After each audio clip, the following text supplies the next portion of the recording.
Can I ask you one question? First, attitude you said, right attitude. As a, when we recruit a person, it's very difficult to gauge these kind of attitudes actually. Nowadays, people with ChatGPT and everything in place, they are very much equipped to camouflage these things and answer in a very effective way. So, do you have anything that you want to share to gauge the people when you are conducting an interview that they have a right attitude?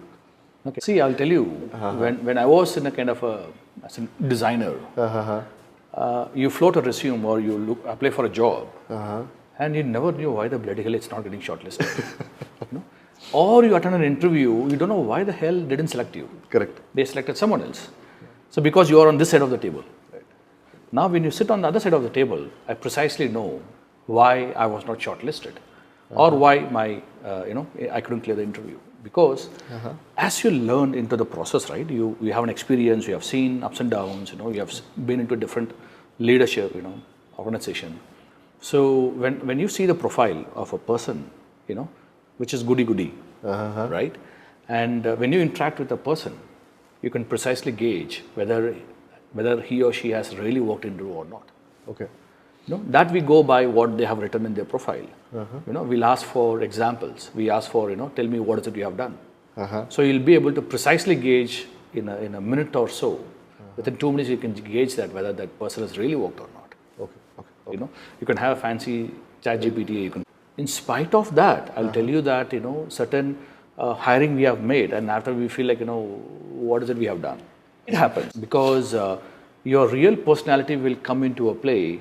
And when you start doing a work, and when you are your under pressure, real attitude and everything will come into a play. Because in a 1 hour of interview, you do a best with your knowledge and skills you have. You assess the candidate, and you select best and best to the best of your knowledge. But the real performance you'll be seeing down the line in 6 months, how they work, how their thought processes, how their attitude is, how their knowledge is, and everything.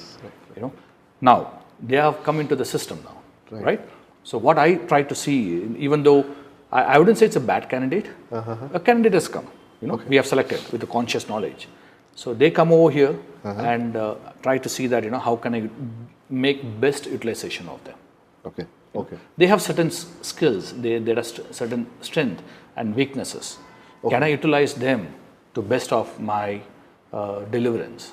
Just to add clarity, if you have hired them for X job and you find them that they are not that much good in X, but they have something that can be aligned well for a Y job, that's where you align them. That's what you're talking, right?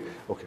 Yeah. So, for example, I hire a guy for engine system. Okay. For the engine, I need a expertise in engine system, and we have hired him, and you will come to know that he has not. He worked on engine, he had touched base on the surface level, but it doesn't have an in-depth knowledge of it, So either you try to help them in terms of putting some kind of experts below him, or working along with them, or if he has a knowledge in vehicle integration, not the core engine of it, try to give them a different profile, adjust it internally.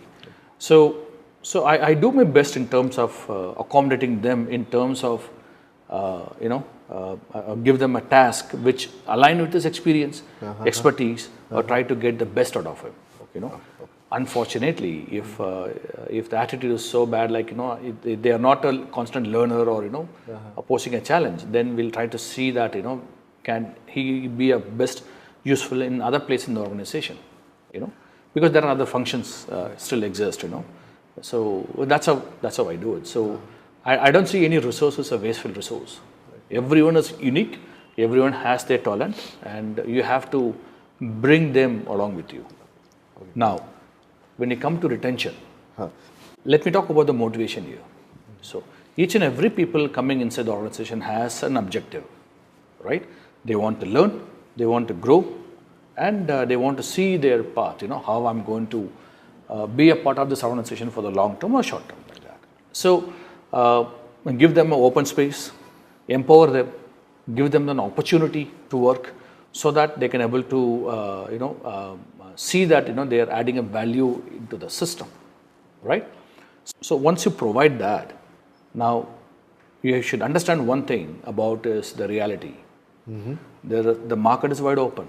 There are a lot of better opportunities exist outside the world, outside the organization. So, you try to give them the best.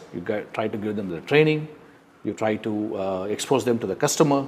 You try to put them in the spotlight, encourage them to do better things, best thing.